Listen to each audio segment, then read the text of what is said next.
తాతలకి ఇది చేశానని చెప్పుకునే పరిస్థితి లేదు, రైతన్నలకి మంచి చేశా అని చెప్పుకునే పరిస్థితి లేదు, అక్క చెల్లెమ్మలకి ఇది చేశా అని చెప్పుకునే పరిస్థితి లేదు, చదువుకుంటున్న పిల్లలకు జాబుల కోసం వెతుక్కుంటున్న పిల్లలకు ఇది చేశా అని చెప్పే పరిస్థితి అంతకన్నా కూడా లేనే లేదు.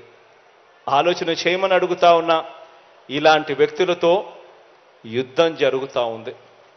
ఈరోజు నేను చెప్తా ఉన్నా, ఈరోజు మారీచులతో యుద్ధం చేస్తా ఉన్నాం.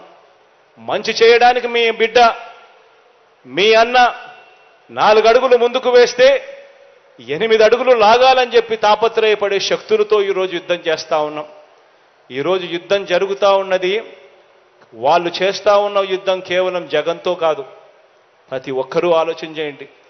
జగన్ అనే ఒక్కడు గన పక్కకు తప్పుకుంటే జరిగే నష్టమేమిటి అని చెప్పి ప్రతి ఇంట్లో, ప్రతి తల్లి, ప్రతి తండ్రి, ప్రతి పాప, ప్రతి పిల్లాడు కూడా ఆలోచన చేయమని అడుగుతా ఉన్నా.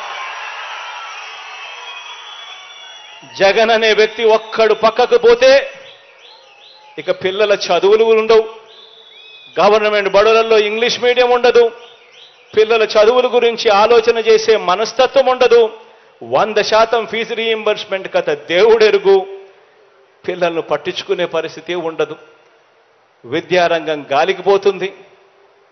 పేదవాడు అప్పుల పాలు కాకుండా వైద్యం అందాలి అన్న పరిస్థితి, ఫ్యామిలీ డాక్టర్ కాన్సెప్టు, ఆరోగ్య సురక్ష కాన్సెప్టు, పేదవాడికి నేరుగా మందులు అందిస్తా, ఇంటికే వచ్చి అందిస్తా ఉన్న మందులు, ఆరోగ్యశ్రీ నిర్వీర్యం, ఆరోగ్య ఆసరా కథ దేవుడెరుగు, ఇవన్నీ కూడా జరుగుతాయి.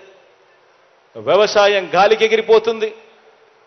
రైతన్న పూర్తిగా కూడా చితకలబడిపోతాడు.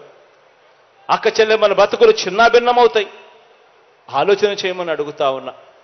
కేవలం పేదవాడికి తోడుగా నిలబడుతూ పేదవాడి భవిష్యత్ కోసం, పేదవాడి కోసం యుద్ధం చేస్తా ఉన్నది కేవలం మీ జగన్ మాత్రమే అని చెప్పి కూడా ఈ సందర్భంగా చెప్పడానికి గర్వపడతా ఉన్నా.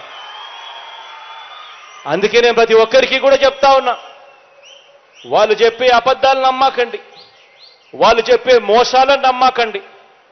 రాబోయే రోజుల్లో ఇంకా అబద్ధాలు ఎక్కువ చెప్తారు, రాబోయే రోజుల్లో ఇంకా మోసాలు ఎక్కువ చెప్తారు. ప్రతి ఇంటికి కేజీ బంగారం ఇస్తామంటారు, ప్రతి ఇంటికి బెంజ్ కారు కొనిస్తామని కూడా చెప్తారు రాబోయే రోజుల్లో.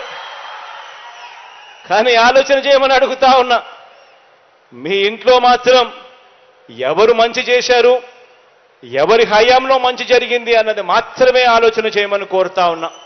మీ ఇంట్లో మీ జగన్ వల్ల, మీ అన్న వల్ల, మీ తమ్ముడి వల్ల, మీ బిడ్డ వల్ల మీ ఇంట్లో మీకు మంచి జరిగి ఉంటే మాత్రం మీ అన్నకు తోడుగా మీరే ప్రతి ఒక్కరూ కూడా అడుగులు ముందుకు వేయండి, సైనికుల్లా నిలబడండి అని మాత్రం చెప్తా ఉన్నా.